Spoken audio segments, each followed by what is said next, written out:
राहुल को लगा था कि मुर्दा घर की कहानियों का अब अंत हो गया है, लेकिन जिस फुसफुसाहट ने उसे धन्यवाद कहा था वो अब भी उसके दिमाग में गूंज रही थी। कुछ हफ्तों तक सब कुछ सामान्य था, लेकिन धीरे धीरे हॉस्पिटल के मुर्दा घर से अब अजीब घटनाओं की खबरें आने लगी। इस बार घटनाएं और भी विचित्र और भयानक थी। राहुल खुद को समझाने की कोशिश कर रहा था कि ये सब एक भ्रम होगा, लेकिन एक रात जब वो अपने घर पर आराम कर रहा था तब अचानक उसका फोन बजा। कॉल अस्पताल से था। आवाज घबराई हुई थी। राहुल, हमें तुम्हारी मदद चाहिए, मुर्दा घर में कुछ गड़बड़ है। राहुल के मन में फिर से वही डर पनपने लगा। उसने खुद को मजबूत किया और अस्पताल की ओर रवाना हो गया। रात के लगभग 1 बज रहे थे जब वो मुर्दा घर पहुंचा। वहां का माहौल पहले से भी ज्यादा डरावना हो चुका था। दीवारों पर अजीब सी निशान थे और ठंडी हवा कमरे में घूम रही थी।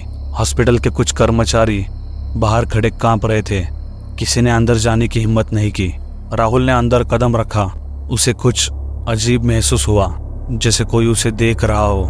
अचानक दरवाजा अपने आप बंद हो गया और मुर्दा घर में घोर अंधेरा छा गया। उसकी सांसें तेज हो गई और तभी वही फुसफुसाहट फिर से सुनाई दी। तुमने मुझे गलत समझा था राहुल। राहुल ठिठक गया। कौन हो तुम? मैंने तुम्हें मुक्ति दिलाई थी। आवाज और खौफनाक हो गई। जिस आत्मा को तुमने मुक्त किया वो सिर्फ एक थी, पर यहाँ और भी है जिनकी आत्माएं अब भी बंधी हुई है। ये मुर्दा घर सिर्फ एक जगह नहीं बल्कि एक जाल है। जाल, एक ऐसा जाल जो कभी नहीं टूटेगा। राहुल का सिर चकरा गया था। उसने सोचा कि क्या सचमुच यह स्थान श्रापित था। तभी एक और आकृति धीरे धीरे कमरे के कोने से उभरने लगी। इस बार यह परछाई पहले से भी ज्यादा भयानक थी। उसके लंबे काले बाल और एक एकदम बुरा चेहरा था जो सीधे राहुल की ओर देख रहा था। उसके पीछे और भी परछाइयां दिखाई देने लगी, जैसे कई आत्माएं उस मुर्दा घर में बंदी हो। तुमने सिर्फ एक आत्मा की मदद की, लेकिन बाकियों का क्या? ऐसी आवाजें गूंजने लगी। ये आत्माएं तब तक नहीं रुकेंगी जब तक सबको मुक्ति नहीं मिलेगी। राहुल को अब समझ आ गया था कि वो किस मुसीबत में फंस चुका है। यह हॉस्पिटल सिर्फ एक सामान्य स्थान नहीं था, बल्कि ये उन लोगों की आत्माओं का ठिकाना था जिनकी मौत असमय और तकलीफदेह तरीके से हुई थी। उन्होंने कभी न्याय नहीं पाया और अब वह सारी आत्माएं यहाँ बंद थी। राहुल ने अब ठान लिया कि इस हॉस्पिटल के मुर्दा घर का रहस्य पूरी तरह से सुलझाना होगा। वो अगले दिन पुरानी फाइलों और रिकॉर्ड्स की छानबीन करने लगा। बहुत देर तक छानबीन करने के बाद उसने पाया कि पिछले कुछ दशकों में कई मरीजों की मौत संदिग्ध परिस्थितियों में हुई थी और उनकी लाशें बिना किसी जांच के मुर्दा घर में रखी गई थी। वे सभी लावारिस थी और उनकी आत्माएं शांति नहीं पा सकी। राहुल ने एक पुराने पंडित से मुलाकात की, जिसने उसे बताया कि इस तरह की आत्माओं को मुक्त करने के लिए केवल पूजा नहीं बल्कि उन्हें न्याय दिलाना भी जरूरी होता है। जब तक उनकी मृत्यु के रहस्यों का पता नहीं चलेगा तब तक वे आत्माएं चैन नहीं पा सकेगी। अब राहुल के पास 2 ही रास्ते थे। या तो वो मुर्दा घर की आत्माओं को हमेशा के लिए शांत करने का तरीका ढूंढे, या वो भी उन आत्माओं का शिकार बन जाए। राहुल ने ठान लिया कि वो उन आत्माओं को न्याय दिलाएगा, लेकिन क्या वो इस अंधेरे और खौफनाक रहस्य को उजागर कर पाएगा, या फिर मुर्दा घर की ताकतें उसे भी हमेशा के लिए अपनी कैद में ले लेंगी। राहुल को अब डर नहीं था कि वो आत्माएं उसे भी मार देंगी और उसी मुर्दा घर में उसे कैद कर लेगी, बल्कि उसका अब एक ही लक्ष्य था कि उन सारी आत्माओं को न्याय मिलना चाहिए। लेकिन ये काम आसान भी नहीं था। राहुल अब तक जान चुका था कि यह हॉस्पिटल सिर्फ मरीजों का इलाज करने की जगह नहीं, बल्कि उन अनगिनत आत्माओं का ठिकाना है जो यहाँ कभी न्याय नहीं पा सकी। उन आत्माओं की मुक्ति के लिए उसे उनके साथ हुए अन्याय को उजागर करना होगा, क्योंकि हॉस्पिटल का मैनेजमेंट इन घटनाओं पर पर्दा डालने की पूरी कोशिश कर रहा था। राहुल ने पुराने कर्मचारियों और डॉक्टर से बात करना शुरू किया, लेकिन अधिकतर लोग या तो कुछ बोलने से डर रहे थे या हॉस्पिटल छोड़ चुके थे। कुछ लोगों ने कहा कि हॉस्पिटल का प्रबंधक मतलब मैनेजमेंट वर्षों से कुछ भयानक सच्चाइयों को छिपा रहा है। कई बार मरीजों की मौत असामान्य परिस्थितियों में हो जाती थी और उनकी लाशें बिना किसी जांच के मुर्दाघर में भेज दी जाती थी। राहुल अब ये समझ गया था कि उन मौतों का संबंध हॉस्पिटल के काले रहस्य से था। उसने खुद को उन फाइलों और रिकॉर्ड्स की जांच में पूरी तरह झोंक दिया, जो फाइलें अब तक किसी ने नहीं देखी थी, और उसने पाया कि पिछले कुछ दशकों में लगभग 20 से ज़्यादा लावारिस लाशें यहाँ आई थी, जिनकी मौत संदिग्ध परिस्थितियों में हुई थी, मतलब अननेचुरल डेथ। और ये लाशें बिना किसी औपचारिक जांच के सीधे मुर्दाघर में भेज दी जाती थी। लेकिन सबसे भयानक बात यह थी कि उन लाशों के बारे में कोई भी रिकॉर्ड पूरी तरह से गायब था। ऐसा लग रहा था कि जैसे उन्हें जानबूझकर भुला दिया गया हो। एक रात जब राहुल मुर्दाघर के पुराने रिकॉर्ड्स की छानबीन कर रहा था, तो अचानक कमरों की लाइटें फिर से झपकने लगी। उसे एक ठंडक का एहसास हुआ जो उसकी रीढ़ तक जा रही थी।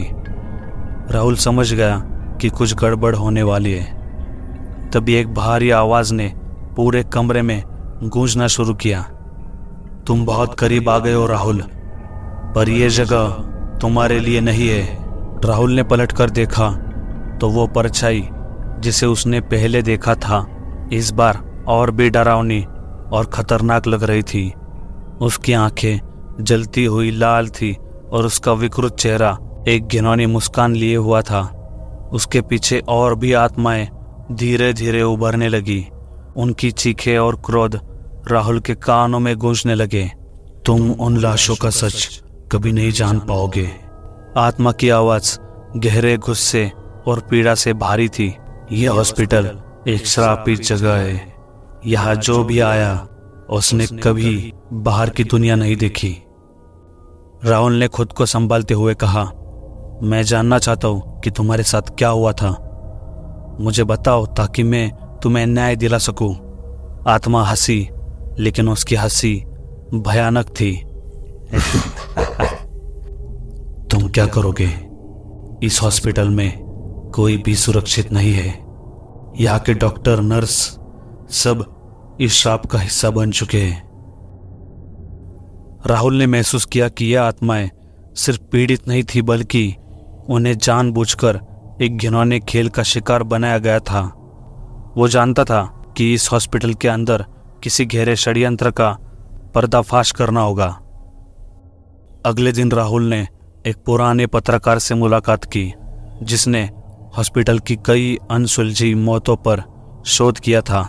उसने राहुल को बताया कि हॉस्पिटल के कुछ बड़े डॉक्टर अवैध मानव परीक्षण कर रहे थे। लावारिस मरीजों को बहाना बनाकर उनकी मृत्यु के बाद उनके शरीर पर परीक्षण किए जाते थे। उनकी लाशों को बिना किसी रिकॉर्ड के मुर्दाघर में भेज दिया जाता था। उन परीक्षणों के कारण कई मरीजों की दर्दनाक मौत हो चुकी थी। ये सुनकर राहुल के रोंगटे खड़े हो गए। अब उसे पता चल चुका था कि इन आत्माओं को न्याय दिलाने के लिए उसे हॉस्पिटल के इस घिनौने राज को दुनिया के सामने लाना होगा। लेकिन यह काम बेहद खतरनाक था, क्योंकि जो लोग इस षड्यंत्र का हिस्सा थे वो उसे रोकने की हर संभव कोशिश करेंगे। राहुल ने अब सबूत इकट्ठा करना शुरू किया। उसने पुराने रिकॉर्ड्स, मरीजों की फाइलें और उन कर्मचारियों की गवाही जुटाई जो उन घटनाओं के गवाह थे। उसने ठान लिया था कि वो इन आत्माओं को न्याय दिलाकर रहेगा, चाहे उसकी जान ही क्यों ना चली जाए। उसने अपनी योजना बदल दी और सीधा शहर के एक भरोसेमंद पत्रकार राजेश नाम के आदमी से मिलने का फैसला किया। राजेश ने इसके पहले भी बड़े घोटालों का पर्दाफाश किया था और राहुल को भरोसा था कि वो उसकी मदद कर सकेगा। अगले दिन राहुल ने राजेश को सारी फाइलें और सबूत दिए।